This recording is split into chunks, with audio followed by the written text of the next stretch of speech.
Obrigada. Uma boa noite a todos.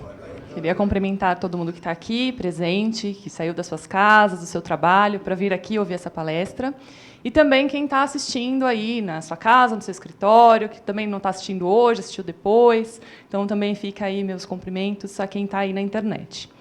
Bom, o tema hoje é o direito dos corretores de imóveis. Eu sou advogada, atuante, e eu vou tentar passar para vocês de uma maneira um pouquinho mais simples, né?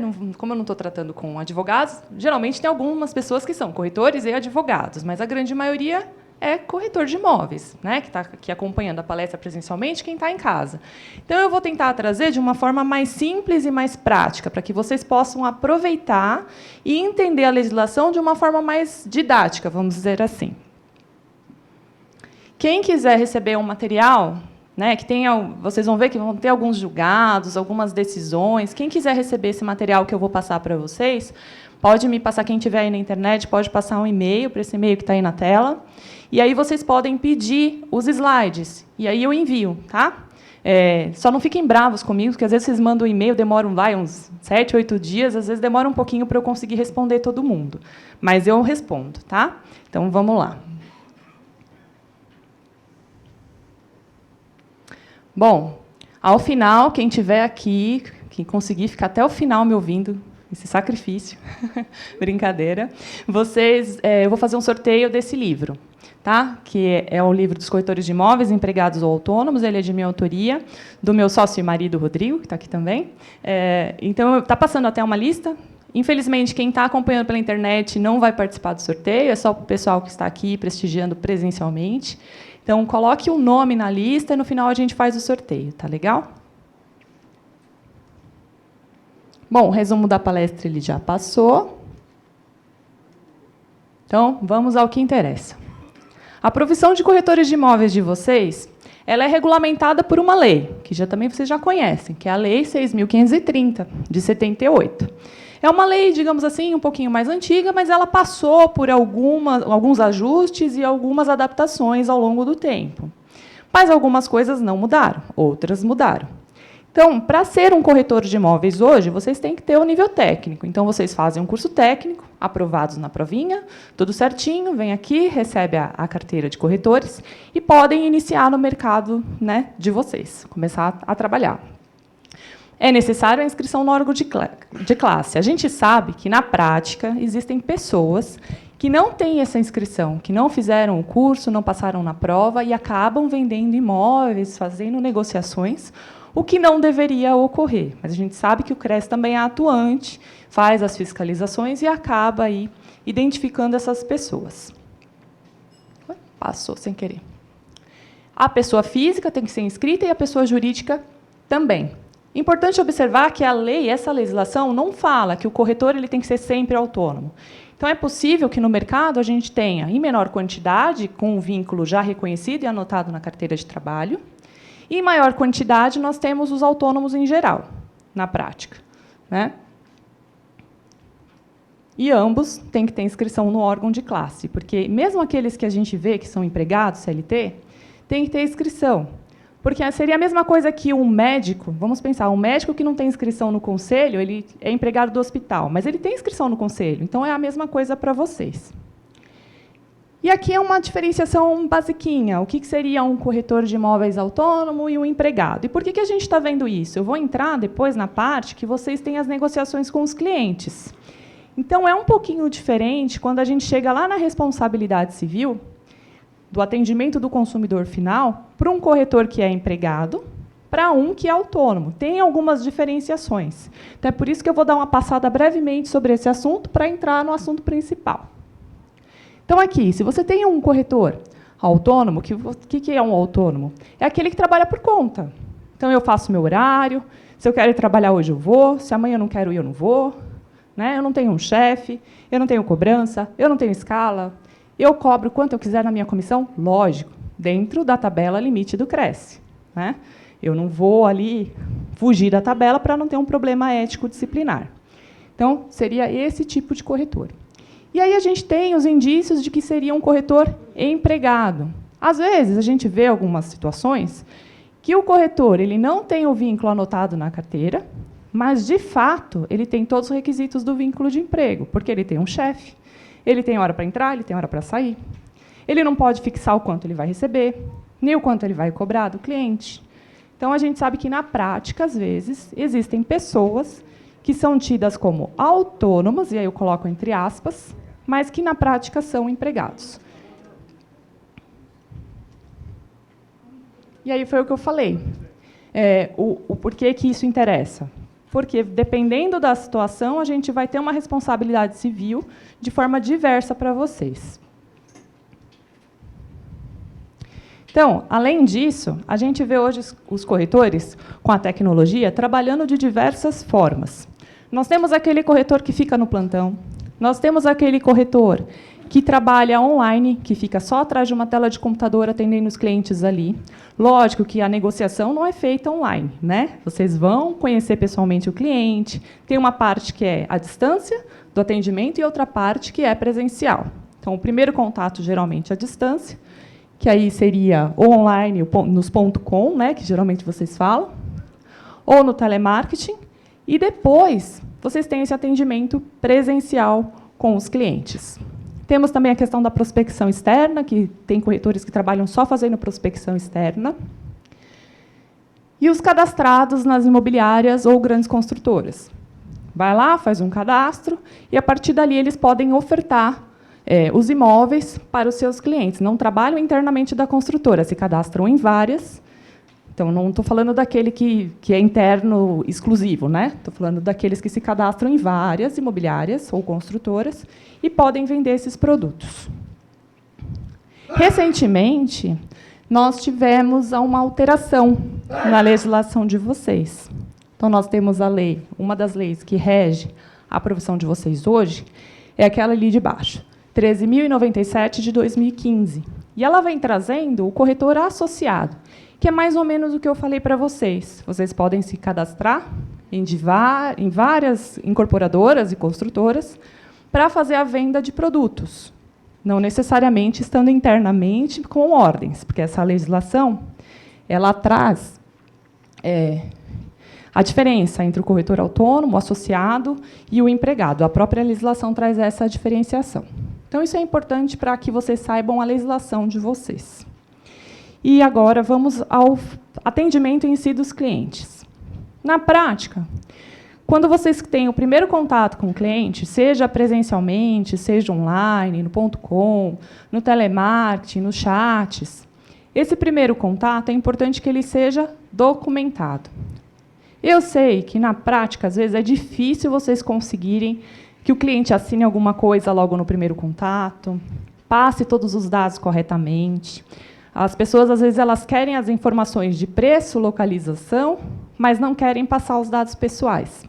Então, eu sei que, às vezes, na prática, isso é um pouco difícil de se documentar, mas o ideal é que, nesse primeiro contato que vocês tenham com esses clientes, que seja documentado com quem vocês estão falando, nome completo, telefone, que você consiga individualizar aquela pessoa. Por quê? A gente vai ver que, às vezes, vocês fazem toda a apresentação, o primeiro contato com o cliente, depois o cliente desaparece. E aí vocês ficam sabendo que ele fechou o negócio, mas vocês não receberam. E aí muitos falam assim, agora eu quero entrar na justiça porque ele não me pagou a comissão. Ele vendeu o imóvel que eu mostrei para o outro, eu apresentei as partes, fiz todo o trabalho, e, no final, ele me deu um tchauzinho, não me atende mais, e agora eu quero cobrar e quero receber pelo meu trabalho. Se vocês não conseguiram documentar esse primeiro atendimento que vocês tiveram com esse cliente, é muito complicado vocês entrarem, de repente, judicialmente, ou tentar até um acordo com essa pessoa sem você ter essa prova. Então, é por isso que é importante que se documente esse primeiro atendimento. Bom, e a primeira coisa que vocês têm que ter, além de documentar isso, é vocês mesmos se apresentar, a apresentação de vocês para esses clientes. A gente sabe que no mercado imobiliário, em geral, os corretores eles não usam o nome próprio. Geralmente, vocês usam pseudônimos, apelidos, né? E o material de trabalho de vocês, etiquetas, cartão de visita, às vezes, a gente vê com o apelido e não com o nome real de vocês.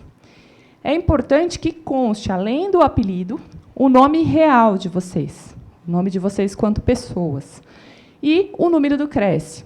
Isso, vocês vão ver que é uma garantia para vocês próprios e uma garantia para o cliente também, de saber que está tratando, de fato, com um corretor registrado no órgão de classe.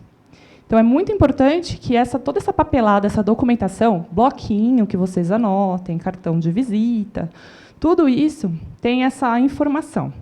Anúncios, e-mail, quando vocês trocam e-mail com o cliente, lá embaixo não coloca só o apelido.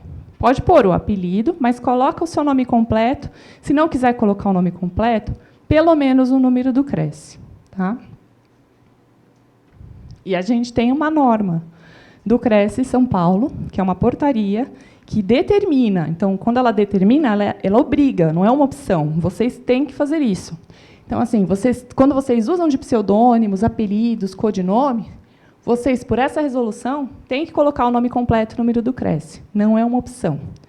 Então, o que pode acontecer? Às vezes, você coloca lá uma placa de vende-se, aluga-se, e um número de telefone, e não coloca nenhuma identificação de quem é o corretor que está colocando aquela placa, sendo um corretor que está anunciando. Coloca só, às vezes, imobiliária X. Não põe o número do CRESSE. Isso vocês podem ser autuados. Se passar um fiscal e ver, vocês vão ter que se explicar. Então, assim, sempre que for colocar placas, ou qualquer documento que você vai colocar ou divulgar, anúncios e tudo mais, vocês têm que colocar o nome completo e o número do CRESSE de vocês. Pessoas jurídicas também se aplica essa norma. E isso também é um meio de prova.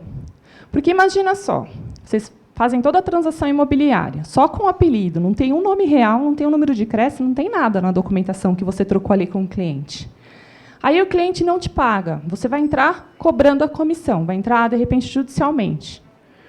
Aí, lá nos documentos, seu apelido, vamos colocar, é João, mas seu nome é José. A hora que você chega na frente do juiz com aquela documentação, ele vai falar, ué, mas essa documentação não é dessa pessoa que entrou com a ação aqui, é outro nome? Como é que é isso? Então, é uma garantia para vocês também serem identificados na documentação que aquele apelido se refere a vocês. Então, é muito importante isso. É um meio de prova. Então, tudo que vocês conversam com os clientes, ou até com os contratantes de vocês, porque, de repente, a gente sabe, vocês trabalham numa incorporadora, num departamento interno, um exemplo. E ali vocês também têm um apelido.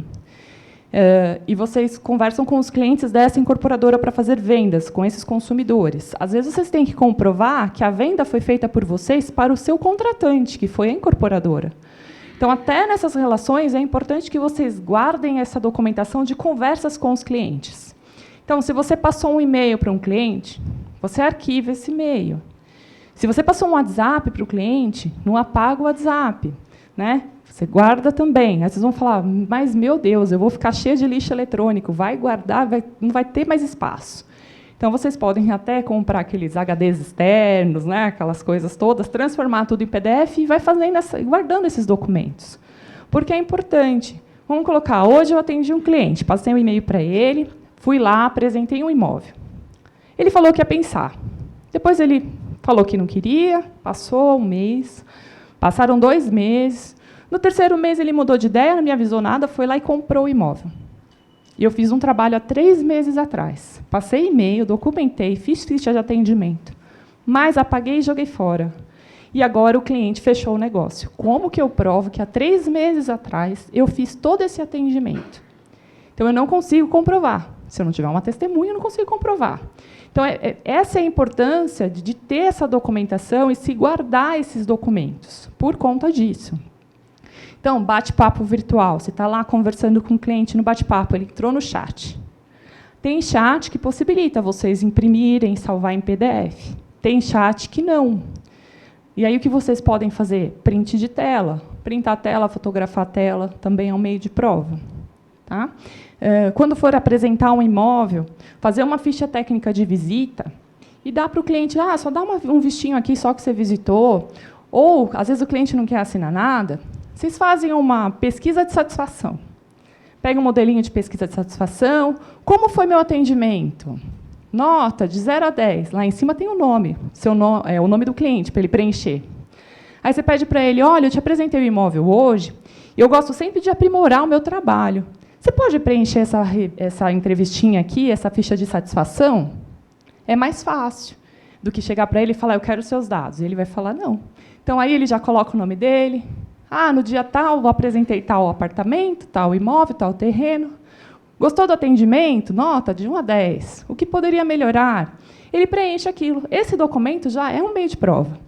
Então, seria aí uma dica, vamos dizer assim, de uma forma menos invasiva de se tratar com o cliente e se comprovar aquele atendimento. As fotos. Às vezes vocês vão num imóvel e começam a tirar fotos para colocar na internet. Primeiro ponto, vocês precisam de autorização do proprietário daquele imóvel para fazer a divulgação dessas fotos. Então, é importante, nem que for no WhatsApp, no e-mail, manda para ele falar, você me autoriza a divulgar na internet? Para ele mandar um ok. É meio óbvio, né? Se você vai vender um imóvel, ele vai autorizar. Mas depois, vai que você coloca foto na internet, ele fala, mas eu não autorizei você colocar aquela foto na internet. Você vai ter uma dor de cabeça por conta de uma autorização que ele deveria ter dado por escrito, e não deu. Então, o ideal é trocar esse tipo de comunicação por escrito.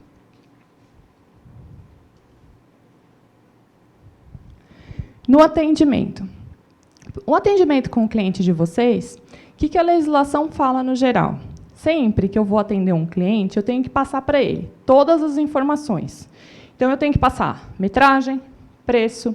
Se no local alaga, eu tenho que avisar que alaga. Se o imóvel tem algum problema de estrutura, eu tenho que informar que tem aquele problema de estrutura. Se no terreno, de repente, no imóvel, eu tenho ali só o terreno, eu estou vendendo o terreno, mas tem uma casa velha ali construída, mas, de fato, o que eu estou vendendo é o terreno, não quero saber da casa, a casa é para ser demolida. Então, eu tenho que colocar por escrito essa informação para o comprador, para que depois ele não alegue, olha, mas o imóvel que você me vendeu, ele está em ruínas, e eu comprei um terreno com o seu acessório, com a casa que estava ali. Então, toda essa informação ela tem que ser clara. E onde que está isso? No 427 do Código Civil. Então, nessa relação, sempre que vocês forem fazer uma oferta, colocar um anúncio na internet, ou até redigir um contrato de compra e venda, de locação, é importante sempre, de forma minuciosa, colocar o que você está vendendo, o que você está alugando, em que condições está esse referido imóvel, se a área em questão tem enchentes, é uma área de alagamento. Lógico, às vezes, aquela área não é uma área de alagamento. Nunca foi. E depois que você faz a venda, acontece aí algum problema e aquela região vira uma área de alagamento. Aí vocês não tinham como saber. Ok. Mas se ali já era uma área de alagamento, vocês têm que informar. E muita gente fala assim, mas se eu falar isso para o cliente, ele não vai comprar o imóvel, ele não vai querer. Mas se você vender sem informar, e depois ali tiver esse alagamento, por mais que seja uma causa da natureza, vamos dizer assim, você enganou o cliente. E isso pode ser revertido judicialmente. A gente vai ver quais são as penalidades que podem vir depois. Então, sempre pensar também que aquilo que você anuncia obriga aquele que anunciou, o proponente, no caso, que está ali no 427. Então, se eu coloquei na internet que eu estou vendendo a casa X, um exemplo, por R$400 mil, e o cliente vê o anúncio e fala, vou comprar. Aí ele te liga, você fala assim, não, mas não é bem assim. Era R$400 mil há 3 meses atrás, quando eu coloquei o anúncio. Hoje, mudou o preço, o proprietário ele quer 500 mil. Ou, se não, era um lançamento lá atrás, e agora já começou a construção, virou a tabela. Passou o mês, virou tabela e subiu 10%. O cliente que viu o anúncio, ele pode falar, não, você anunciou por 400 mil, é 400 mil que eu vou pagar. E nem R$1 a mais. E você vai falar, desculpa, mas eu não posso vender por esse preço. O que ele pode fazer? Ele vai à justiça com a cópia do seu anúncio e pede para que seja vendido o imóvel pelos R$400 mil. E é um risco muito grande. Lógico, vai depender aí do entendimento do juiz, mas, pelo que está escrito na lei, são os 400 mil. Então, assim, sempre que for fazer um anúncio, tomar muito cuidado e acabar colocando lá embaixo do anúncio, preço sujeito à modificação. Ou preço sujeito à confirmação no ato da venda, no ato da locação, alguma coisa assim. Porque aí vocês têm a saída. Não, você não viu lá embaixo escrito que eu poderia alterar o preço? Mas também não vale pegar o anúncio, escrever em letras garrafais o preço, e lá embaixo com letra 8, bem pequenininho, e colocar assim, preço sujeito à confirmação. Porque aí não tem validade, porque está tão pequenininho que o cliente nem enxergou. Então, tem que ser de uma forma que, visualmente, ele consiga verificar isso. Tá?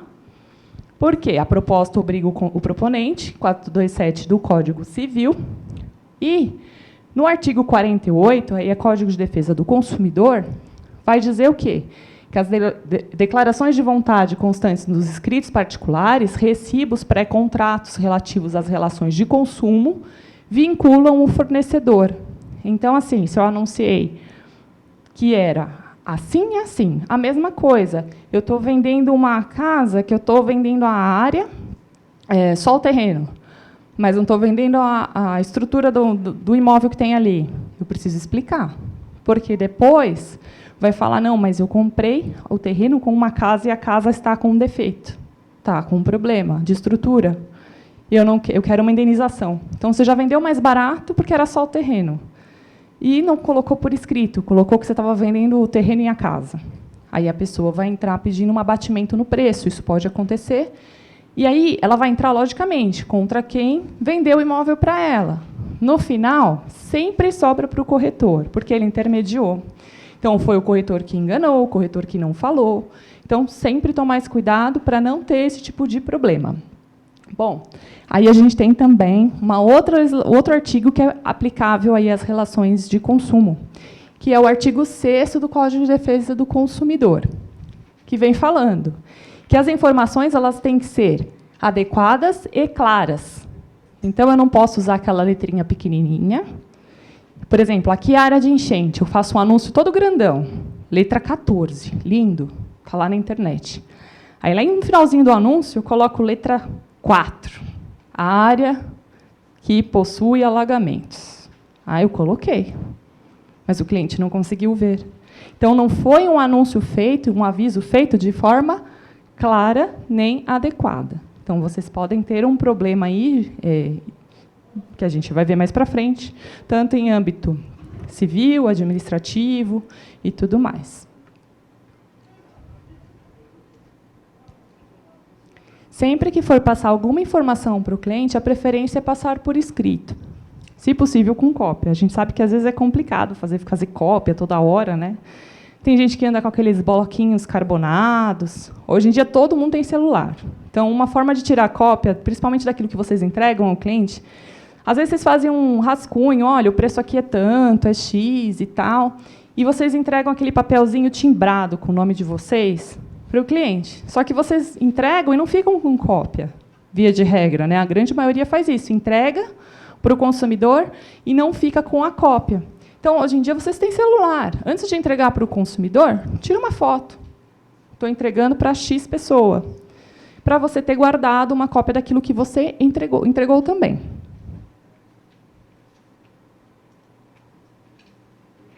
Aqui é o que eu falei, que vocês, quando fazem o anúncio, é importante colocar que os valores estão sujeitos à alteração sem aviso prévio, preços a confirmar no momento do fechamento do negócio, né? Seja para venda, seja para locação. Essa frase é uma frase muito importante que vocês coloquem nos anúncios de vocês. O que eu falei também, fazendo anúncio por e-mail, não apague os e-mails. Abre as pastinhas, né, de documentos, vendas. Aí você vai colocando, guardando tudo ali. Ou, se não, se o e-mail não comportar, instala aquelas impressoras de PDF. Né? Aí você coloca imprimir. Não vai sair um papel na sua impressora, vai girar um documento no formato PDF. Esse documento você pode guardar num pendrive, num outro tipo de mídia. Então, é interessante também guardar esse tipo de e-mails. Bate-papo. As telas, vocês podem printar. E, na pior das hipóteses, às vezes eu tenho um cliente que é um pouquinho mais exigente. Ele não quer se identificar, não quer assinar nada, não quer me dar nenhum documento. Eu nem sei com quem eu estou falando. Ele foi lá, para eu apresentar uma casa, um exemplo. Ele chega, às vezes, na imobiliária e fala assim, eu vi uma placa e eu queria conhecer aquela casa. O senhor me dá o seu documento para eu fazer um cadastro? Não, eu não quero, porque depois vocês ficam me ligando, eu não quero dar nada, não quero dar meu nome, não quero dar telefone, eu dar tudo errado. Né? Tudo bem, aí passa o telefone errado, passa o nome errado. Quase não acontece, não é verdade? Não acontece isso. Então, assim, nessa situação, às vezes, a única forma que vocês têm de comprovar que vocês estão fazendo aquele atendimento é uma gravação, ou de vídeo, ou de áudio. Uma fotinha, está mostrando a porta, vai abrir a porta, faz um tic, tirei uma foto com o cliente e guardei. Né? Comecei a conversar, negociei preço, mostrei tudinho, apresentei o comprador ao vendedor, às vezes. Quem trabalha muito apresentando ou fazendo intermediação de compras de terrenos, isso quase não acontece. Né? Venda de terreno, então, os lotes maiores, às vezes eles não querem dar dados nenhum, não querem assinar nada. Então, nessa situação, às vezes, o que resta é fazer a gravação. E aí, se eu gravar, e aí a pessoa, às vezes, não me paga, eu fiz todo o trabalho, não assinou nada, não quis assinar nada, nenhum documento, mas aí ela, no final, fechou o negócio entre eles e não me pagou a minha comissão. E essa gravação, ela é válida? O juiz vai aceitar essa gravação como meio de prova que fui eu que fui lá apresentar as partes? Então, a gente vê que, nesse julgado, a gravação de conversa, até telefônica, até por telefone vocês podem gravar, é feita por um dos interlocutores. O que é isso? Eu, que estou gravando, eu tenho que estar inserido naquela conversa. Então, exemplo, eu estou conversando com ele, e aí eu gravo a nossa conversa. Aí, ok, pode. Agora, eles dois estão conversando, e eu estou aqui do lado, não tenho nada a ver com a conversa, estou aqui com o meu gravador ligado. Essa conversa é válida? Não, aí não. Então, assim, sempre vocês que estão inseridos na conversa podem gravar, e o judiciário vem aceitando esse tipo de provas. Lógico que dá um trabalhinho para a gente, que é advogado, esse tipo de prova. Por quê? Não basta chegar para o juiz e pegar a gravação e falar, está aprovado, está aqui, e juntar a mídia lá. Não, eu tenho que transcrever tudo o que vocês falaram. Então, imagina, se vocês conversaram lá 3 horas com o cliente, falaram de futebol, falaram de tudo que foi coisa, aí 10 minutinhos só que vocês negociaram. O resto toda a conversa eu vou ter que transcrever inteira, porque eu não posso fazer partes de conversas. E vocês, para gravar, não pode fazer, vou começar a gravar agora. Play, comecei a gravar. Aí começou a falar de futebol, não sei o quê, você fala, conversa chata, depois eu gravo só o principal. Pauso. Aí continua a conversa, aí lá na frente, depois de 10 minutos, legal, agora vai falar da transação. Gravando. Não pode ter cortes na gravação, tem que ser uma conversa contínua, senão ela não tem validade. Então, assim, é certeza que o juiz do meu processo vai aceitar aquela gravação? Não. Né? A gente tem, de forma majoritária, a aceitação, mas pode acontecer, porque no direito não é igual à matemática. Na matemática, 1 mais 1 são 2. No direito, 1 mais 1 são 2, mas pode ser que não. Então, assim, né? Está na lei, mas, às vezes, a lei não é... O juiz interpreta de uma outra forma. Então, mas, na dúvida, grava. Né? Melhor do que nada. Depois vocês vão ver se vai ser aceito ou não. Né? Então, olha lá, pelo Código de Defesa do Consumidor, vocês já têm que mandar essas informações de forma clara e legíveis. No mínimo, a gente orienta, geralmente, qualquer contrato que vocês forem até assinar quanto consumidores, que ele tenha, no mínimo, letra 12. A gente quase também não vê por aí no mercado aquelas letrinhas desse tamanho, né, nas piores cláusulas do contrato, que a gente não tem que pegar uma lupa para ler. Então, esse tipo de cláusula da lupa não pode, tem que ser tudo no mesmo padrão. E, sempre que tiver algum problema na transação, informar ao consumidor. Por que vocês têm que tomar todos esses cuidados? E, às vezes, vocês falam assim, mas eu vou ter que quase que me armar. Eu já tenho que chegar lá querendo os dados da pessoa. Depois, eu tenho que tomar cuidado no que eu vou falar ou no que eu vou anunciar, porque, se eu fizer qualquer coisa errada, ela pode me processar. Então, assim, o cliente já não é seu amigo, já começou ali numa relação de inimizade. Eu tenho que sempre pensar, pode dar errado. E aí, por que tudo isso? Porque vocês têm a responsabilidade civil. Em toda negociação, em toda transação comercial, existe a responsabilidade que a lei traz para todos os profissionais no mercado, sejam corretores, advogados, médicos e tudo mais. Então, via de regra, Por que eu falei lá no começo? Corretor, vocês podem ser empregados ou autônomos. Para aquele corretor que é empregado, que tem lá a sua carteira de trabalho assinada, a gente sabe que hoje os que estão com a carteira de salário assinada, carteira de trabalho assinada, são poucos, né? A grande maioria não tem a carteira assinada. Então, para essas pessoas que têm a carteira de trabalho assinada, ou aquelas que vão pedir um vínculo de emprego, que têm os requisitos do vínculo, não têm a carteira assinada ainda, mas pretendem pedir, a gente tem essa situação. A responsabilidade de quem contrata esse corretor é uma responsabilidade que, no direito, a gente chama de objetiva. O que é uma responsabilidade objetiva? Então, assim, se deu algum problema lá na transação imobiliária, um exemplo, e o consumidor vai processar quem fez a venda lá, a imobiliária, um exemplo. Aquela imobiliária ou aquela construtora, se ela contratou o corretor, o empregado dela, ela vai responder de forma objetiva, ou seja, culpa, não precisa ter a culpa. Então, assim, independente de ter culpa na relação, vamos colocar que o consumidor fala, olha, mas ali o corretor X não me avisou que era uma área de alagamento. Via de regra, quanto ao corretor X, tem que ser feita a prova. Prova de quê? De que ele avisou. Não, eu avisei. Lá é uma área de alagamento. Então, vai se verificar a culpa do corretor, do profissional. Já do empregador, não. Independente dessa prova, ele é responsável, porque ele é responsável pelo ato do seu empregado. Então, se ela falar, olha, não fui avisada, independente de culpa, provou só que não teve o aviso, se esqueceu, se for de má fé, se for de boa fé, não importa. A contratante daquele profissional, ela vai responder. Então, é uma responsabilidade objetiva. E vocês, corretores, se vocês forem empregados, a responsabilidade é subjetiva. Vocês só serão condenados se comprovado a culpa de vocês. E o corretor que é autônomo ou associado? Então, a gente sabe que tem alguns corretores que são autônomos e que estão cadastrados em várias imobiliárias e construtoras, que não fazem plantão internamente, que é só cadastro. Então, eu posso vender todas as incorporadoras, exemplo, de São Paulo e trabalho no meu escritório. E aí, nessa relação, quem que responde? Pode responder a incorporadora, né, e o corretor. A mesma situação do empregado, a gente vai ver. A incorporadora, ou ou a imobiliária, que contratou aquele profissional autônomo, ela vai ter uma responsabilidade ali objetiva. Ou seja, não precisa o consumidor, o que vai acionar, não precisa comprovar a culpa.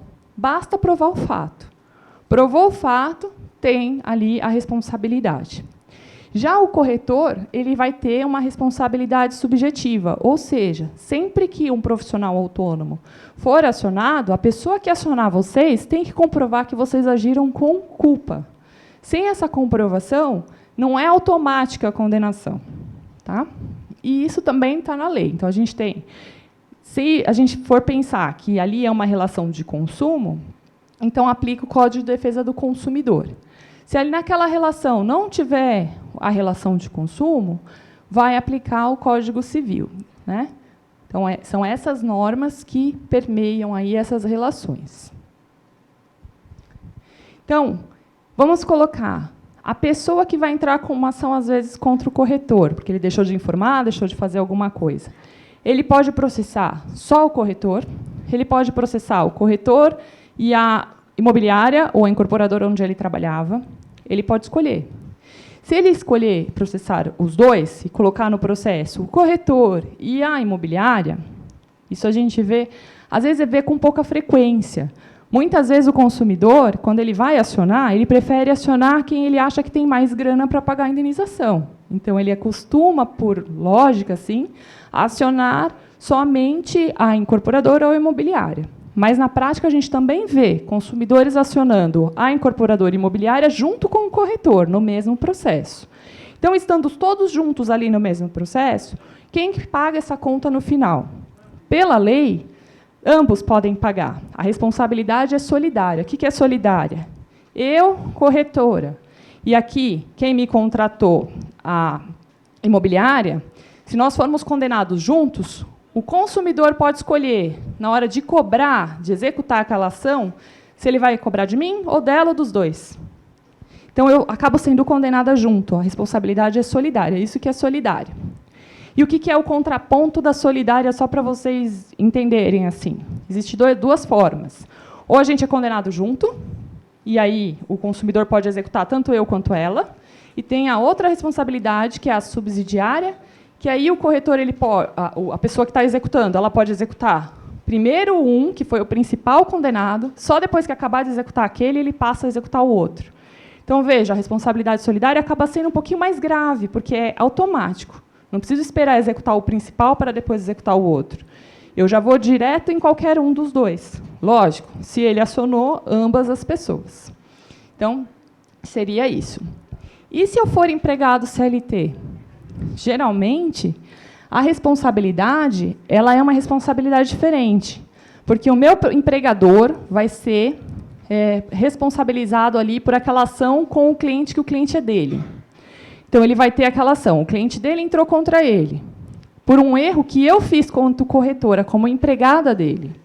Aí, o que ele pode fazer? Aí não seria o consumidor, mas o meu empregador. Ele pode entrar com uma ação que chama ação regressiva. Ou seja, ele teve que pagar lá, vamos colocar, uma indenização de R$100.000 para o consumidor, porque eu, corretora, errei o preço. Errei o preço e acabei vendendo errado o imóvel. Um exemplo. Aí, o que ele pode fazer? Ele vai entrar, depois que ele pagou essa indenização lá com o cliente, ele vem e me processa enquanto empregado dele, numa ação regressiva, porque eu causei aquele prejuízo a ele. Então, assim, tem que tomar muito cuidado, porque às vezes as pessoas falam assim, mas eu sou CLT lá na construtora X. Então, é tranquilo, porque aí é só meu empregador que vai pagar essa conta. Se eu fizer qualquer besteira, está tudo certo. Não é bem assim, porque em âmbito de responsabilidade civil, pode haver essa ação de regresso. Um artigo que é muito usado nos julgados em geral, nas justiças, quando se fala em condenação dos corretores, para indenização e tudo mais, que os juízes apreciam bastante, é o artigo 723 do Código Civil. E o que esse artigo fala? Ele vem falando o quê? Que o corretor ele é obrigado, ou seja, não é uma faculdade, ele tem por obrigação de executar a mediação com diligência e prudência. O que é diligência e prudência? Ele tem que tomar cuidado com tudo. Em linhas gerais, é mais ou menos isso. Ele tem que saber de tudo, informar tudo e tomar muito cuidado. Então, é isso que o artigo está falando em uma linguagem mais simples. E prestar ao cliente, espontaneamente, todas as informações sobre o andamento do negócio. Ou seja, às vezes você pegou lá um imóvel, que você fez a compra e venda, foi lá e falou, não, agora só falta registrar a escritura. E esquece de informar para a pessoa se registrou, se não registrou, como é que está o andamento, como não está. E a pessoa fica naquela ansiedade. E aí vocês esquecem de fazer o registro. E esqueceu. Então, assim, não pode, tem que tomar cuidado e, sempre que possível, passar as informações ao cliente. Isso também fideliza o cliente, porque ele vai ver que você é diferenciado no mercado, você dá atenção para ele. O que o cliente gosta? O cliente gosta de atenção. Então, tomar esse cuidado de sempre passar as informações sobre o andamento do negócio. E o parágrafo único é onde pega a responsabilização. Por que ele está falando? Se você não fizer aquilo que lá em cima está dizendo, aquilo que está lá em cima no 723, a gente no direito chama de caput, que é o começo do artigo. Então, lá em cima, se você não fizer aquilo, o que vai acontecer com você? Sob pena de responder sobre perdas e danos. E o que é perdas e danos? Perdas, ou seja, aquilo que a pessoa deixou de ganhar. E danos, aquilo que efetivamente ela perdeu. Então, assim, vamos colocar, deixei com vocês um imóvel meu para vocês venderem. Aí um de vocês fala assim, olha, estou com um cliente, o cliente quer comprar. Vamos fazer uma reserva para ele? Porque assim, ele não tem dinheiro para dar entrada agora, mas vamos reservar o imóvel para ele. Aí eu falo, tudo bem, passo um e-mail para vocês, pode reservar para eles, não precisa dar entrada, não. Mas é certeza? Aí vocês me respondem, é certeza, ele vai comprar. Como vocês sabem que é certeza? A pessoa pode desistir amanhã. Aí o que acontece? Aquele cliente ele vai lá e simplesmente desiste. E eu não sou informada, eu estou achando que ele vai comprar. Aí vem um outro corretor e fala assim, olha, arrumei um cliente para você. Você fala, mas eu já estou com proposta, não posso vender. O outro corretor falou que o cliente vai comprar, eu estou reservando para ele. Eu dei minha palavra, não vou voltar atrás. Só que tudo isso por e-mail. Está tudo lá escrito. Aí o que acontece? Você vira para mim e fala assim, sabe o que? Ele desistiu. E eu perdi um cliente. Que o outro talvez ia comprar meu imóvel. Ele falou que ia. Então, eu perdi a chance de vender um imóvel. Eu, quanto vendedora, né, proprietária desse imóvel. O que eu posso fazer? Acionar você, que não me falou que o cliente desistiu. E aí, o que eu faço? Eu pego aquele e-mail, entro com uma ação indenizatória e peço para o juiz perdas e danos. O que eu perdi? A chance de vender o imóvel para outra pessoa.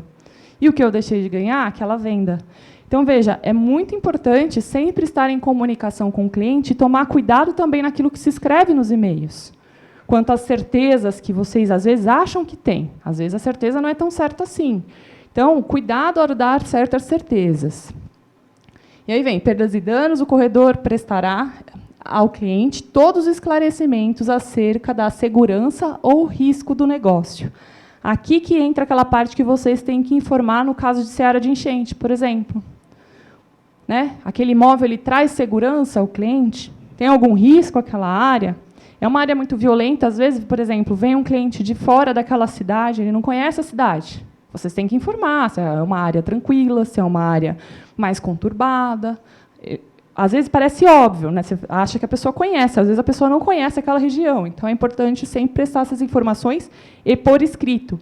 Porque, às vezes, também tem gente que age de má fé. Às vezes, você fala tudo para o cliente. Fala que é área de alagamento, fala que é área de risco, fala todos os defeitos possíveis do imóvel, mas você não colocou por escrito. Aí o cara fala, beleza, vou comprar. Vai lá, compra, assina, tudo lindo. Aí, depois, ele entra no imóvel. Mas aqui alaga. E o corretor não me falou. Vocês falaram. Mas a pessoa, às vezes, teve um lapso. Ela esqueceu o que vocês falaram. Aí, tendo passado tudo isso por escrito, quando ela esquecer, tiver esse lapso, você fala assim, então, lembra, está aqui, ó, eu passei isso para você, você deu um vistinho, lembra, está aqui nessa folhinha? Então, é para isso, para evitar que depois a pessoa fale assim, mas você não me falou nada. Isso também quase não acontece na vida de corretor, de advogado. Então, o colega, a gente deixa as perguntas para os finais, mas essa é uma pergunta interessante, eu vou repetir até para quem está em casa conseguir ouvir. Ele falou, é na área civil ou não? Aplica direito do consumidor ou não? Para a gente saber se aplica direito do consumidor ou não, tem uma regrinha básica. Aquele que eu estou fazendo transação com ele imobiliária, ele é o consumidor final, o destinatário final do bem? Nessa relação aqui, é uma relação de consumo. Vou exemplificar para ficar mais fácil de vocês entenderem. Exemplo. Eu vou comprar um imóvel, só que eu vou no estande de vendas de uma construtora. Aí lá tem um corretor da construtora que vai me atender. Aquela pessoa, perante a mim, eu sou consumidora, tem uma relação de consumo. Então, como é para mim que eu vou comprar o imóvel, eu não vou comprar para revender, eu vou comprar para mim.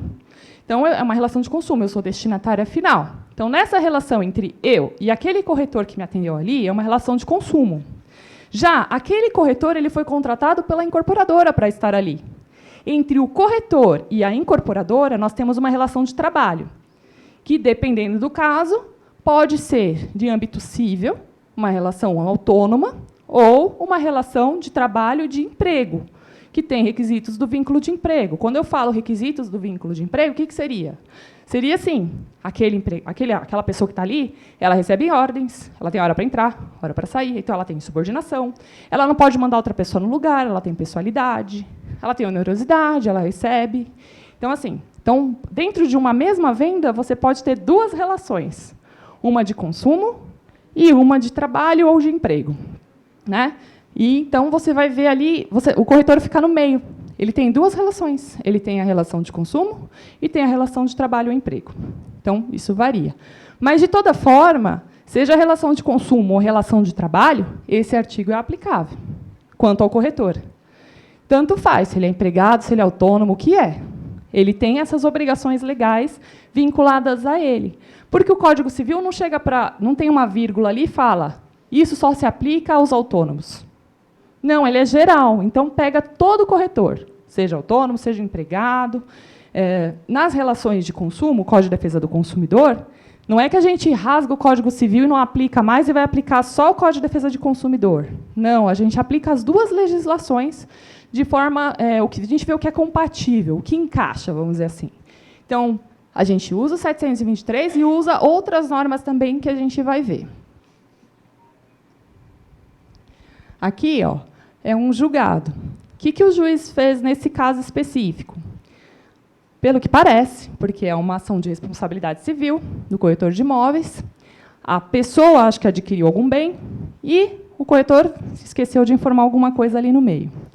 Então, ó, teve uma omissão de informação acerca da existência de penhora que incidia sobre o bem negociado. Então, ele vendeu alguma coisa que já estava penhorada, que não podia ser vendida. E ele fez a venda. E aí, o que aconteceu? Ele recebeu a comissão dele, vendeu, feliz, tudo certo. A pessoa descobriu que tinha uma penhora ali e entrou pedindo uma indenização por dano moral e material. E aí o juiz, isso aqui é um julgado, o que ele coloca? Que sim, ó, ele teve que restituir o valor recebido a título de comissões e pagou dano moral ainda para a pessoa. Então, vejam, é muito importante na parte de documentação também, vocês tomarem esse cuidado. Isso aqui poderia ter sido evitado tirando certidões do imóvel. Né? Pelas certidões, vocês sabem se está penhorado, se não está penhorado, se tem algum gravame, se não tem. Às vezes, o comprador é uma pessoa que não entende muito, então ele nem sabe que precisa de certidão de nada. Ele acha que é só assinar lá a compra e venda e está tudo certo. Então, cabe a vocês falarem, olha, mas tem que tirar as certidões. Precisa da certidão negativa trabalhista, fiscal, civil, até a criminal. Porque, em alguns casos, na justiça criminal, ela pode ser executada uma indenização por conta daquela decisão. Exemplo, atropelei alguém no trânsito. A pessoa faleceu. Ele entrou com um processo criminal, lá tem um processo criminal rolando contra mim, e eu estou vendendo meu imóvel. Só que daquela sentença criminal pode virar uma indenização. Então, é importante tirar a certidão criminal também por conta disso, por conta desse aspecto pecuniário, né, de que a gente pode ter um gravame no nosso nome. Então, assim, sempre informar a necessidade das certidões. Aí as partes que estão fazendo negócio falam assim, esse negócio aí dá muito trabalho, tem que ir no cartório, gasta muito, um monte de certidão. Embora vocês saibam, ó, no TJ de São Paulo, para quem é em São Paulo, está assistindo, que vai vender alguma coisa aqui em São Paulo, é gratuito. Você entra lá no site, rapidinho, 5 minutinhos, você preenche os dados, a certidão sai online, gratuita na hora. Justiça Federal, São Paulo, mesma coisa. Entra lá, preenche, tudo lindo, sai rapidinho. Né? Então, assim, trabalhista também. Você entra no site, sai a CND, rapidinho, na hora. A única coisa que é um pouquinho mais assim, que tem um custo, são os cartórios. Né? Que isso é cobrado, não tem jeito, não tem como fugir.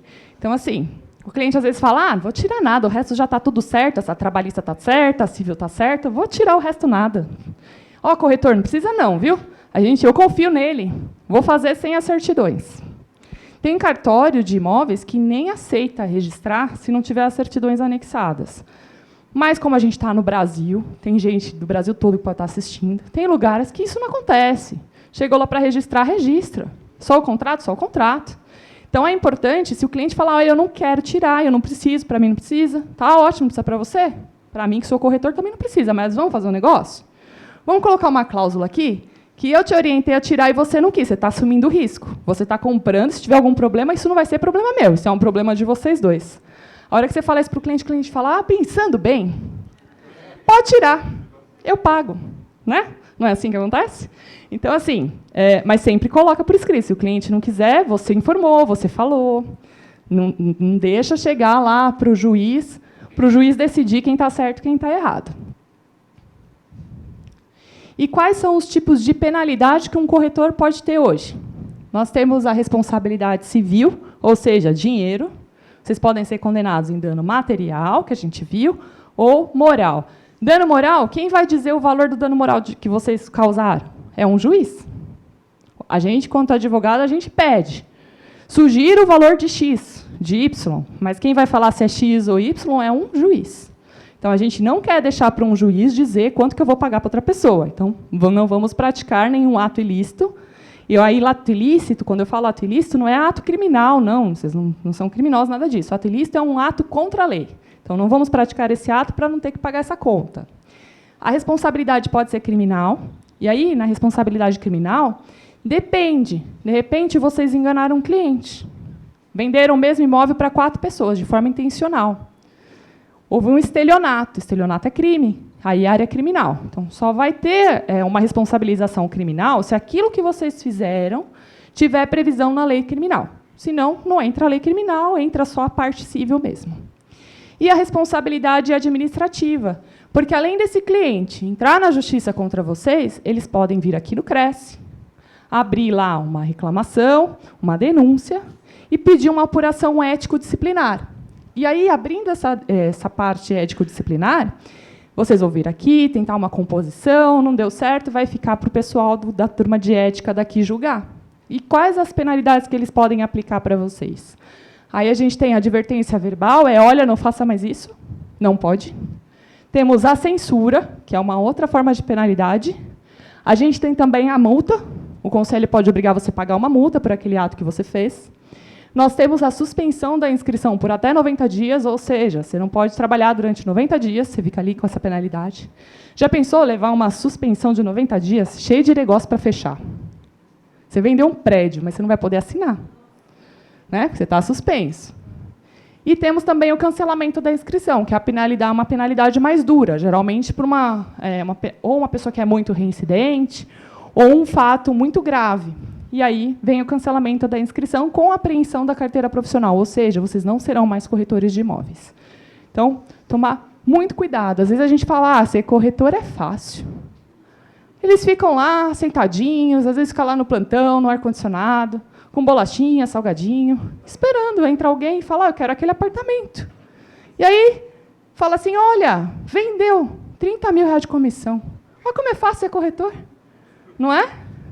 Ou é assim que as pessoas veem vocês. Quem não conhece como vocês trabalham, o pessoal acha isso. Mas não vê que vocês ficaram lá o mês inteiro, às vezes não tem pão, às vezes não tem o ar-condicionado, às vezes não tem a bolachinha, às vezes vocês têm que ficar no farol entregando panfleto, né? Às vezes o pessoal vê o que vocês ganham, mas não vê o que vocês trabalham. Então, a gente sabe que é uma profissão como muitas outras, que tem o seu valor, né? Vocês trabalham pra caramba, ralam pra caramba. Então, às vezes, não é porque vocês vão ganhar os seus 30 mil reais que vocês ganharam 30 mil reais naquele determinado momento espetacular. Para você chegar nesse determinado momento espetacular, você passou por muita coisa. Então, muito cuidado na hora desse atendimento com o cliente, para não chegar nesse ponto de ter que responder um processo civil, criminal, administrativo. Porque, além de ter que sofrer o processo, vocês ainda vão contratar um advogado. Então, vai sair caro. Então, cuidado para não chegar nesse ponto. Bom, aí vocês mostraram lá o apartamento, a casa, o terreno, o galpão, e o cliente falou, legal, vou comprar, vou alugar. E aí, quem vai fazer o contrato? Sou eu, corretora, vou contratar um advogado, vou contratar uma consultoria, vou pegar um modelo no Google, né? Aquele modelo lindo, troco o nome, está tudo certo. Vou usar aquele lá do Google, é de graça. Né? No site do Cresce tem alguns modelos. Né? Na área de vocês, na área do corretor, vocês podem acessar, tem modelos. Mas modelo é modelo, como o próprio nome diz. É só uma base, vocês têm que saber fazer o preencher, né? Rechear o contrato para não ter problema. Então, assim, aqueles corretores que já têm uma base de contrato, dos riscos que ele pode correr fazendo um contrato, sabe fazer um contrato? Beleza, pode chegar lá, fazer o seu contrato, colocar as cláusulas bonitinhas e dar para o cliente assinar. Agora, vamos colocar, você não entende muito de direito, você não sabe quais são os riscos daquele negócio que está acontecendo ali, você não se sente seguro para fazer um contrato, você pode passar para o cliente e falar, olha, eu prefiro que você contrate um advogado ou alguém para fazer esse contrato para você. Você pode passar esse custo para o cliente. Ou, se você é um corretor bacana, cheio de dinheiro no bolso, você fala, eu pago. Eu pago o contrato, pago o advogado, já tenho o contrato com o meu advogado de confiança. Né? Depois, lógico, vai sair da comissão de vocês. Então, assim, às vezes eu cobro um pouquinho mais de comissão para já cobrir esse custo. Só que, às vezes, a gente sabe que a gente acaba fazendo todo o contrato, e, na hora de assinar, a pessoa fala, desisti, não quero mais. E você já teve esse custo. Então, tem que pensar nisso também, né? Se, às vezes, compensa passar para o comprador, para o vendedor. E qual a diferença de eu, quanto corretor, fazer um contrato ou contratar alguém para fazer? A responsabilidade civil. Porque se eu, corretor, falo, eu vou fazer o contrato, eu me predispus a fazer o contrato, fui eu que fiz. Se eu fiz errado, quem vai responder? Eu, corretora. E eu não fui formada para fazer um contrato. Eu fui formada, lógico, vocês têm noções de direito, porque no curso de vocês tem noções de direito. Vocês estudam um pouco de direito. Mas é diferente estudar um pouco de direito e saber redigir um contrato, às vezes, é bem diferente. Então, se vocês quiserem, vocês vão falar, eu faço para não perder venda, porque o cliente não quer pagar. Só que depois, se eu fizer alguma coisa errada naquele contrato, esquecer de colocar uma cláusula, não garantir uma das partes, sou eu que vou responder. Então, o barato pode sair caro. Então, se vocês falarem, vou fazer o contrato, não pega o modelo do Google e muda o nome, gente. Leia, conversa com as partes, vê direitinho o que elas querem fazer. Passa por e-mail e fala assim, essa é fácil. Eu fiz esse pré-contrato, mas eu sugiro que você passe para o seu advogado. E joga para a parte resolver aquilo. Porque eu não sou formado para isso. Se tiver algum problema, não é problema meu. Né? Para evitar trazer essa responsabilidade para vocês. Só o texto já diz tudo. Oi? Só o texto do contrato já diz tudo. O colega colocou, só o texto do contrato já diz tudo. Sim, o contrato ele faz lei entre aquelas partes. Quando a gente não está diante de uma relação de consumo, então significa que as duas partes são iguais. Então, se eu fizer um contrato, elas sabem o que estão assinando. Só que, geralmente, na compra e venda e locação, a gente sempre tem um consumidor. E, no direito do consumidor, se inverte o ônus da prova. O que é isso? Na hora de provar para um juiz quem está certo ou quem está errado, aquele consumidor, nunca é ele que tem que provar, é o outro que tem que provar que ele fez certo. E aí vocês vão ter que provar que vocês fizeram certo o contrato. Então, assim, cuidado na hora de redigir contrato e pegar os modelos. Como o próprio nome diz, modelo é modelo. Né? E ali, a parte difícil. Quando o corretor ainda é autônomo, ele consegue fazer um contrato próprio, né, de honorários, que os clientes não querem assinar, básico. Né? É muito difícil você dar o contrato, de repente, de honorários, separado do contrato de compra e venda, e falar para o cliente, você tem que assinar esses dois aqui. Um é a minha comissão e o outro é a compra e venda. O que eles falam? Nossa, que é confiança. Você confia em mim, eu confio em você, não precisa de contrato, não. Eles não querem assinar. Então, às vezes, o que acontece? O corretor acaba colocando a comissão de corretagem dele dentro do contrato de compra e venda, porque aí o cliente assina. Né? Então, seja dentro do contrato ou fora do contrato de compra e venda, é importante que vocês tenham a especificação de quanto é a comissão, quem que vai pagar a comissão, qual o prazo para pagar a comissão, e se não pagar naquela data, tem multa? Tem juros? Tem correção monetária? O que acontece? Porque se vocês só colocarem, tem que pagar a minha comissão no dia X, aí o cara vai lá e não paga. Você não colocou multa? Não colocou nada? O juiz vai aplicar multa? Não. Correção monetária, por lei, ele vai aplicar. Juros, a partir da data que você foi citado ou entrou com a ação. Né?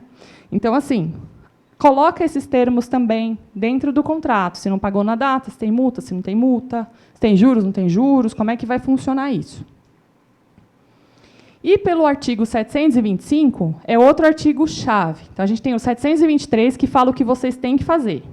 E o 725 é quando vocês têm direito a receber. Então, por esse artigo do Código Civil, vai falar, você, corretor, você vai receber a sua remuneração sempre que você conseguir o resultado útil lá do contrato. E o que é esse tal de resultado útil? É aproximar as partes só? Eu apresentei o Joãozinho para o fulaninho e mostrei a casa X. Mas eles não compraram, não fechou o negócio. Não, o resultado útil eu apresentei os dois e eles fizeram um negócio. Se depois eles destratarem, desistirem, depois de assinada essa venda, essa locação, seja lá o que for, você, corretor, tem direito à sua remuneração.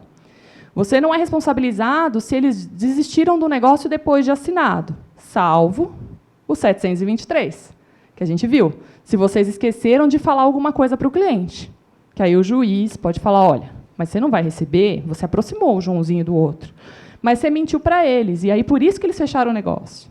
Então, por isso, você não vai receber. Foi desfeito, você tem que devolver a comissão, acabou, não vai cobrar nada. Mas, via de regra, se vocês fizeram um trabalho legal, direitinho, mostrou tudo para o cliente, está tudo certo. Eles fecharam o negócio, e depois, sei lá, por crise financeira, não conseguiu pagar, desistiu, foi lá e distratou. A comissão de vocês é sagrada, vocês têm direito a receber, porque está previsto nesse artigo, no 725.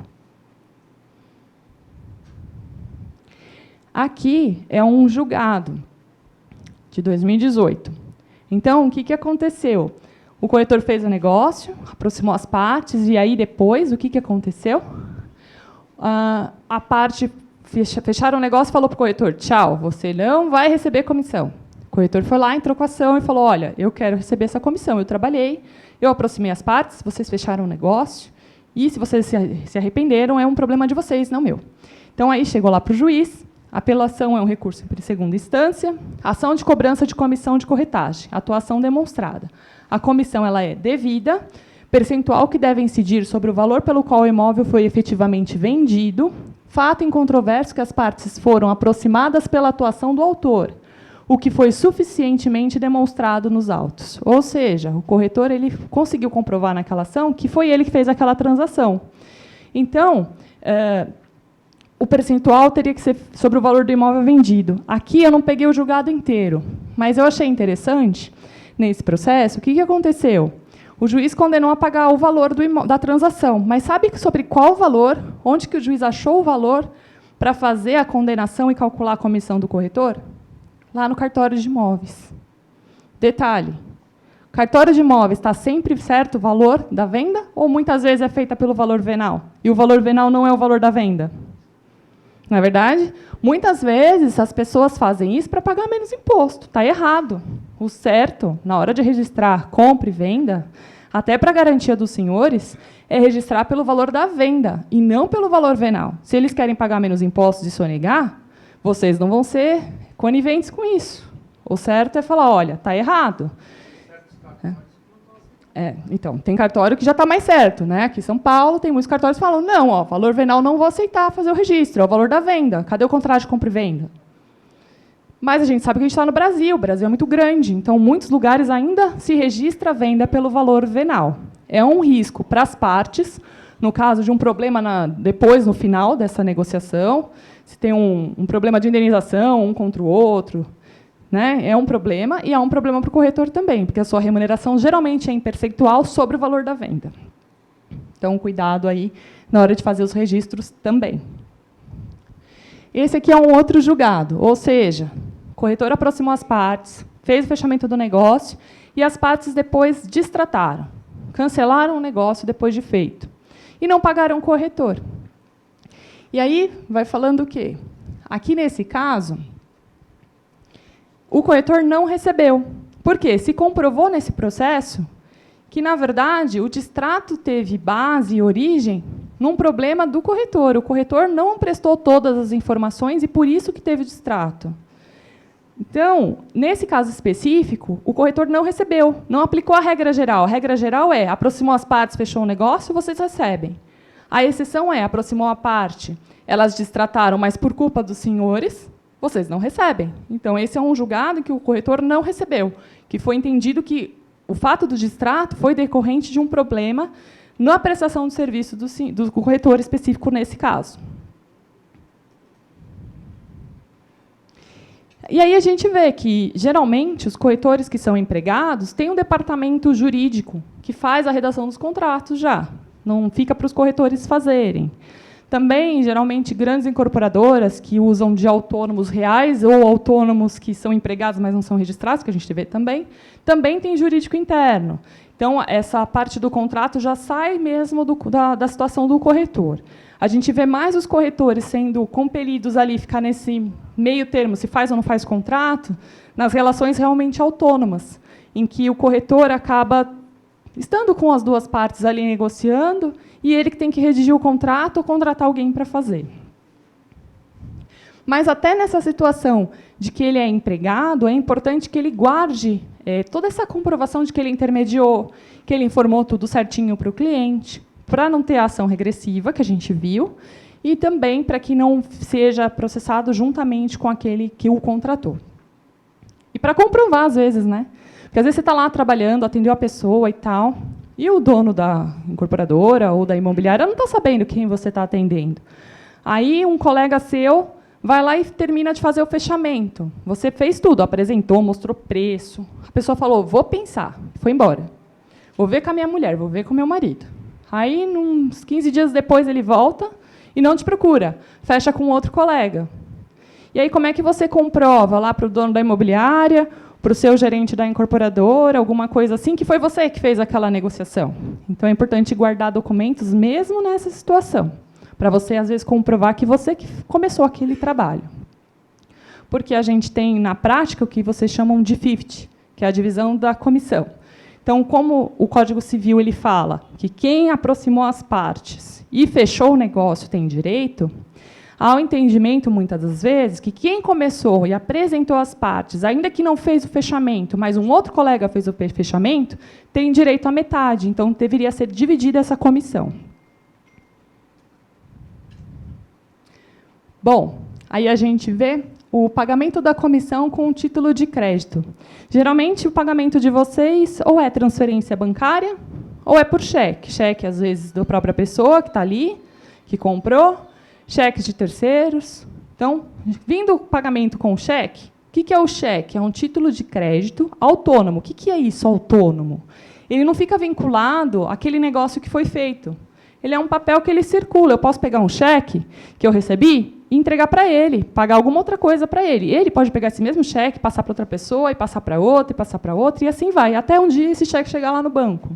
Então, isso que é um título ser autônomo. Então, como esse cheque, esse documento, ele pode circular, eu posso receber, passar para ele, passa para ela, passa para ele. É importante que eu, quanto vendedora, e eu recebo um título de crédito, um cheque, eu tenha uma vinculação, um lastro, da onde que saiu esse cheque? Ele é referente a quê? Ah, venda X, Y, Z. Então, eu vou relacionar aquele cheque num contrato, dizendo que ele é referente a isso, para ter prova de quem, de fato, fez aquele pagamento para mim, principalmente se o cheque for de terceiros. Que, por exemplo, o Joãozinho, ele pega o cheque de uma outra pessoa para me pagar. Tudo bem, eu até aceito o cheque dessa outra pessoa, mas como é que eu vou provar depois que, na verdade, foi o Joãozinho que me deu o cheque? Então, eu preciso fazer essa comprovação. E aí, o cheque, você recebeu o cheque, falou, oba, vou receber minha comissão. Chegou lá, cheque, bumerangue, foi, voltou, sem fundos, o que eu faço agora? Né? Vocês vão tentar executar esse cheque, o cheque é autônomo. Né? Eu posso ligar para a pessoa, tentar receber de alguma forma, mas não consegui. E aí eu vou entrar judicialmente, eu posso protestar esse cheque. O protesto não é o fato que você vai receber. É só colocar, sujar o nome da pessoa, né, para ela falar, agora está com o nome sujo, vê se você paga. Né? Mas às vezes não resolve, às vezes ela já está com o nome sujo, deixa ficar sujo, não vou pagar. E aí o que vocês têm que fazer? Executar o cheque. Então, o que vocês vão fazer? Vocês vão pegar aquele cheque e vão entrar com uma ação. A ação de execução de título extrajudicial. O que é um título extrajudicial? Que eles falam. Tem o judicial, que é a sentença extrajudicial, aquilo que é fora da justiça. Ele foi emitido fora da justiça, então ele é extrajudicial. De linhas gerais, assim, só para conceituar para vocês. Então, qual é o prazo que eu tenho? Eu tenho um cheque lá sem fundo? Voltou. Quanto tempo eu tenho para entrar e executar aquele cheque? Eu tenho 6 meses. De quando que eu vou contar os 6 meses? Se ele for emitido na mesma praça, mesma cidade, mesma região, eu conto dos 30 dias da emissão dele. Se for de outra região, por exemplo, o cheque é lá de Brasília, eu estou recebendo ele aqui em São Paulo. Aí eu tenho 60 dias, depois dos 60 dias, aí eu começo a contar os 6 meses. Então, eu tenho esse prazo. Mas aí, durante esse prazo, eu fiquei achando que ele ia me pagar. E fiquei negociando, você vai me pagar? Eu aceito mais 10 dias. Dei mais 10 dias e a pessoa não pagou. Dei mais um mês. Olha, está difícil o mercado, está difícil. Estou desempregado agora, segura esse cheque para mim, eu vou te pagar. E você vai passando o tempo, passando o tempo, passando o tempo.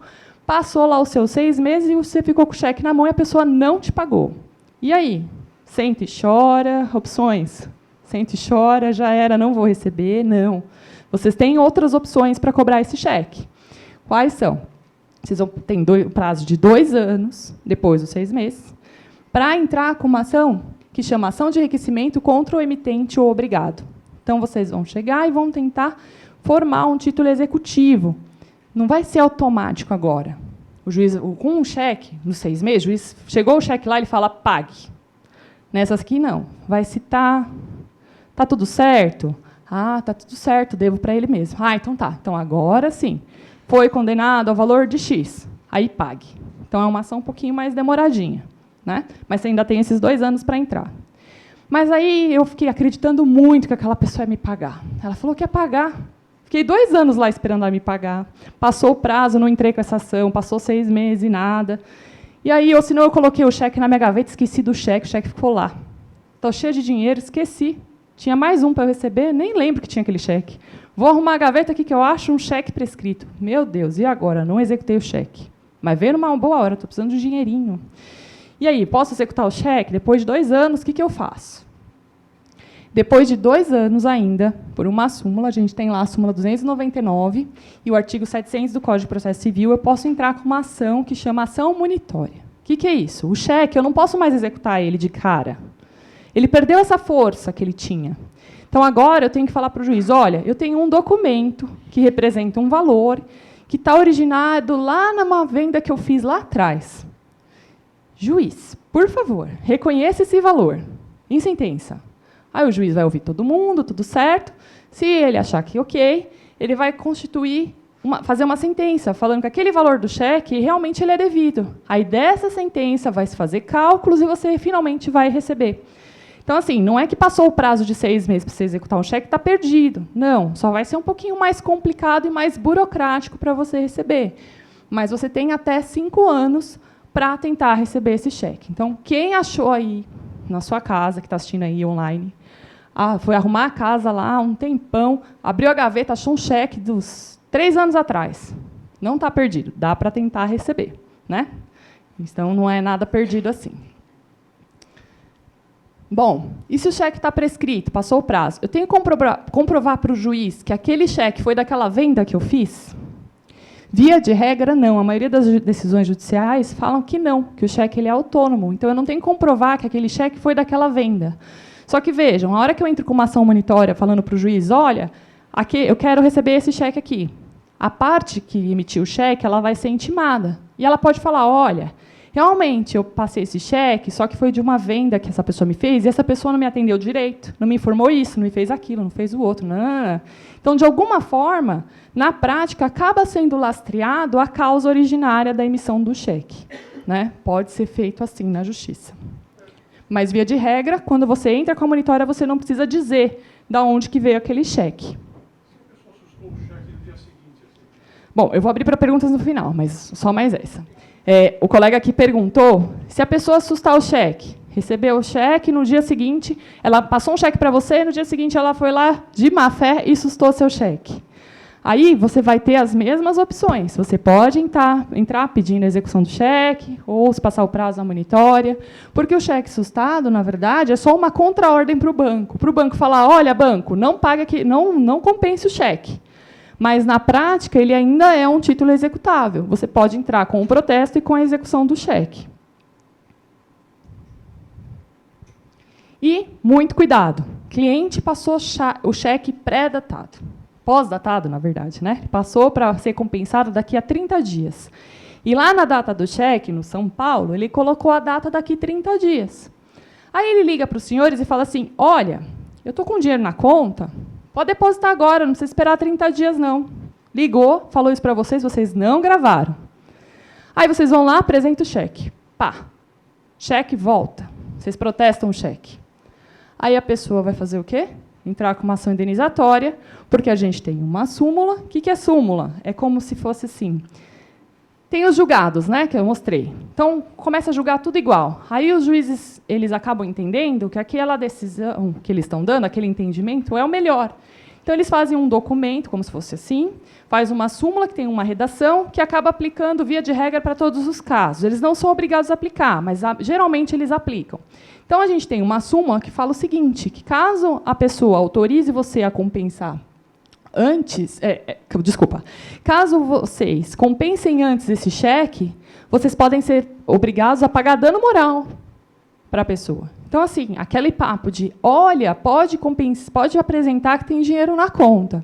Legal, me passa uma autorização por escrito? Só para eu me garantir, né? Vai que depois eu apresento, volto, eu protesto e ela vai entrar com uma indenização contra mim. Ou até eu apresento e ela entra como indenização, porque ela vai alegar, às vezes, que o dinheiro que estava lá era para outra coisa. Então, assim, esse por escrito, eu preciso chamar a pessoa pessoalmente e falar, escreve, vamos fazer um contrato, assina aqui. Não precisa ser tão formal assim. Mas passa um WhatsApp, passa um e-mail, se falar por telefone, grava o áudio, mas se documente que a pessoa autorizou você apresentar aquele cheque antes, para você também não cair lá no judiciário numa indenização de besteira.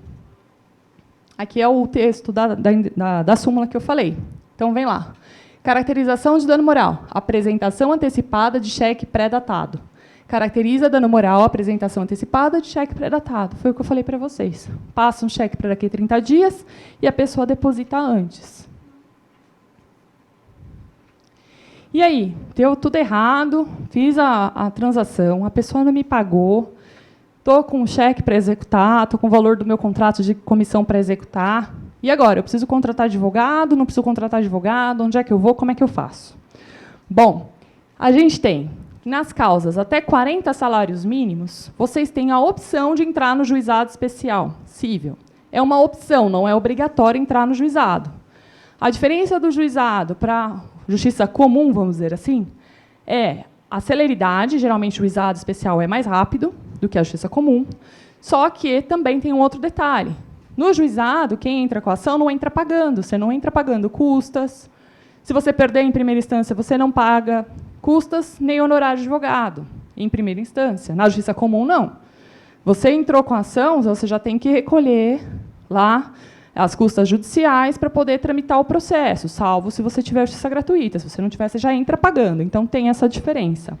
Então, se a sua execução tiver lá até 40 salários mínimos, você pode optar pelo juizado especial. Só que, vamos colocar, dentro do juizado especial, tem uma diferenciação se eu preciso ou não contratar advogado. Até 20 salários mínimos, o advogado é opcional. Os senhores podem ir sozinhos, se quiserem, no fórum, levar a documentação e o pessoal do fórum faz o processo. Não precisa de advogado. Só que aí tem também aquela coisa, você vai sem advogado, às vezes a outra parte vai ter um advogado. Então, né, é opcional, fica a critério da pessoa, mas, logicamente, se contratar o advogado é um pouco diferente. Diferente que eu digo no fato do advogado que conhece, vai acompanhar e tal. Mas tem essa opção que a lei deixa a critério dos senhores poder procurar a justiça sem contratar um advogado, desde que o valor da causa seja até 20 salários mínimos. Passou disso até 40, você ainda pode entrar no juizado, mas é obrigatório ter um advogado. Aqui é a lei que vai tratar do juizado especial, que é a Lei 9.099 de 95, que fala isso que eu falei para vocês quanto aos valores da ação. E aí, se for ação monitória de cheque prescrito, eu posso ir no juizado especial? Posso ir lá e está tudo certo? Depende. Em alguns estados, os tribunais acabaram entendendo que a ação monitória não pode tramitar no juizado especial. Ou seja, eu não posso pegar um cheque prescrito e entrar com uma ação monitória lá. Por que eles entenderam isso? Porque não é uma ação tão rápida. Então, não cabe juizado especial, que foi feito para uma coisa mais rápida.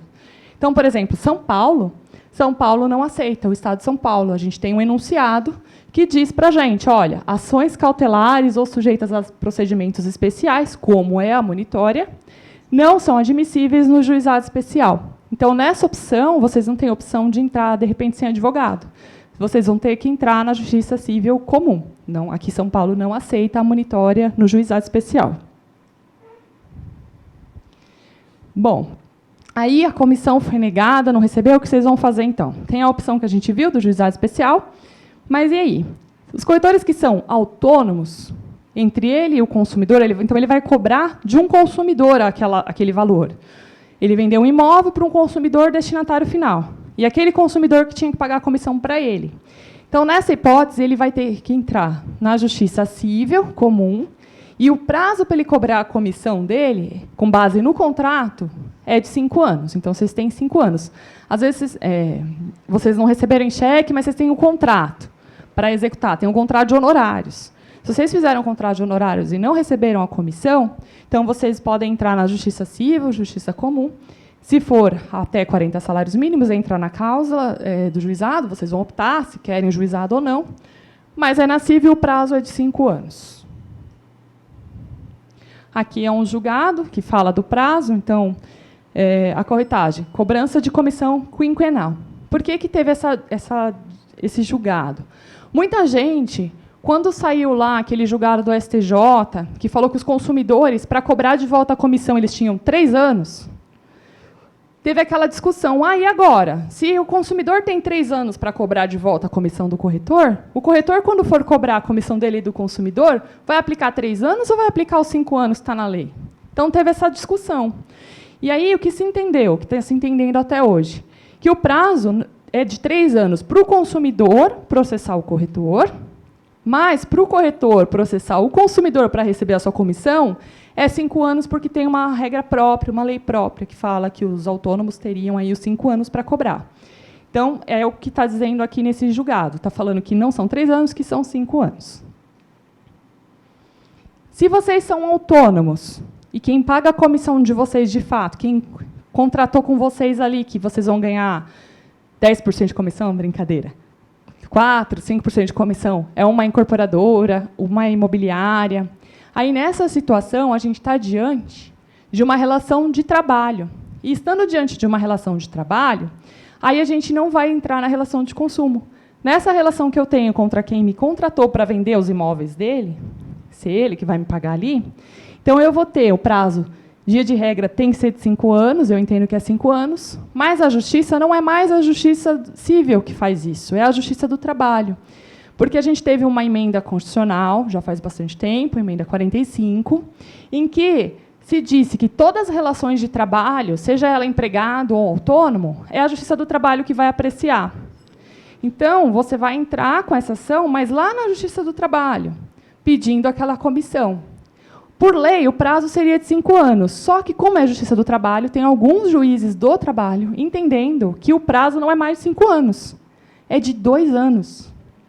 E isso é entendimento deles, assim, não está na lei. A lei da prescrição do trabalho autônomo é uma legislação civil, mas alguns juízes estão aplicando a legislação trabalhista contra a prescrição nesses casos. Então, assim, tomar só esse cuidado básico. E aí não tem como eu dizer se o juiz vai achar X ou Y, o que vai depender do entendimento do juiz que for apreciar um processo desse, mas a gente tem esses 2 entendimentos.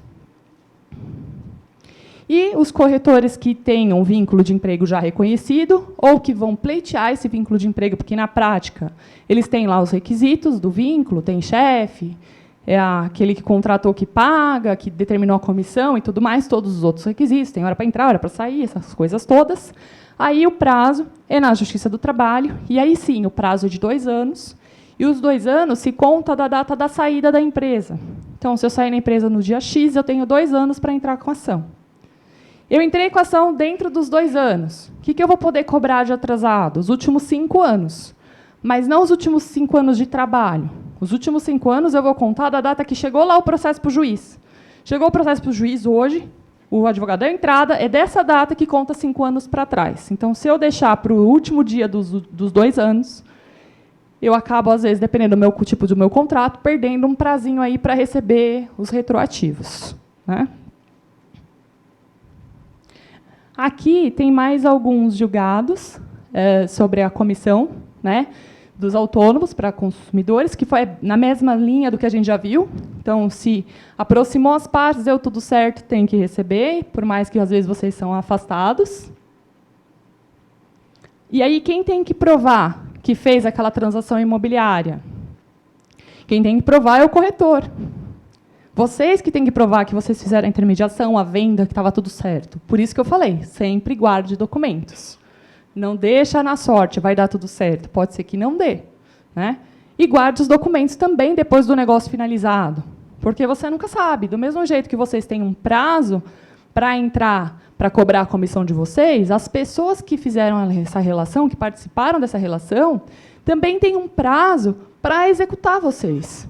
Então, fiz a negociação, deu tudo certo, já recebi, vou jogar tudo fora. Não. Aí, daqui 1 ano, a pessoa te processa querendo a comissão de volta, e você jogou tudo fora. Então, assim, guarde os documentos. Aí, pelo menos, por uns 5 anos, para, sim, não ter dor de cabeça. Guarda por 6 para ser bem garantido, né? Depois disso, aí vocês podem descartar. Aqui também é um outro julgado, que vai falando que o arrependimento das partes depois de fechado o negócio não interfere no pagamento da comissão de vocês.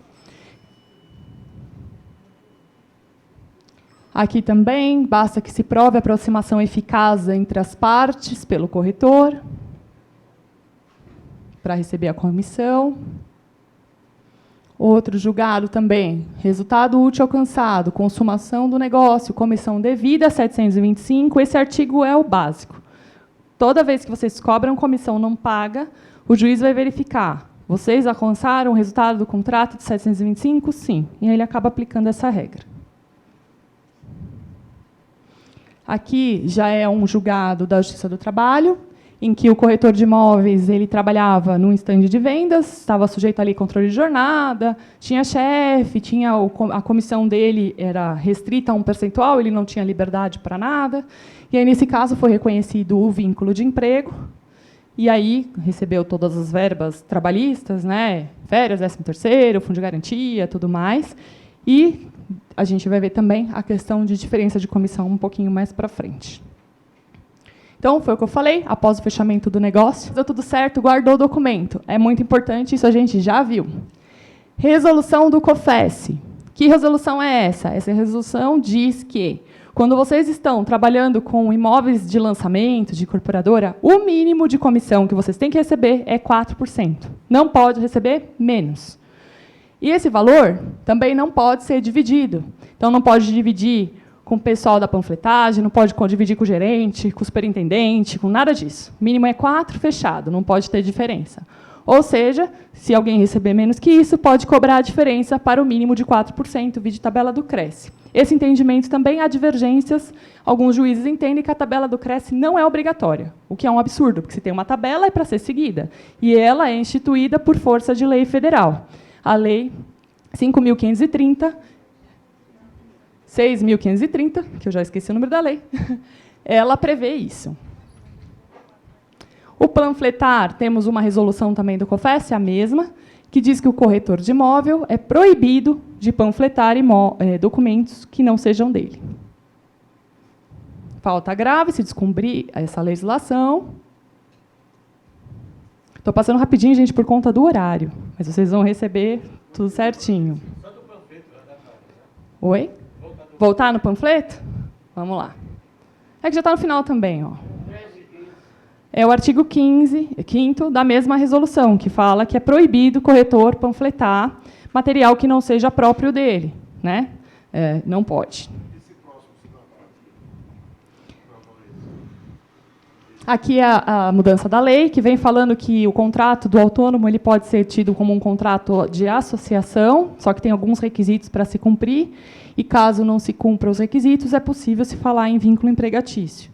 Então, o contrato de vocês, quando é um contrato de associação, que vocês prestam serviço para várias incorporadoras, várias imobiliárias, de forma de fato autônoma, ele tem alguns requisitos que têm que ser cumpridos sob pena de vinculação ali ao vínculo empregatício, tanto que a própria lei fala, ó, que se não, desde que não configurados os elementos do vínculo. Ou seja, tem vínculo, mas assinou um contrato de associação, de fato, vocês não são associados, e sim empregados. Bom, quem estiver assistindo aí em casa e quiser receber o material, também passa o e-mail. E quem não achou essa minha palestra muito chata, pode me seguir nas redes sociais, tá legal? Que são os meus contatos. Muito obrigado. Uma boa noite para vocês que estão aí em casa.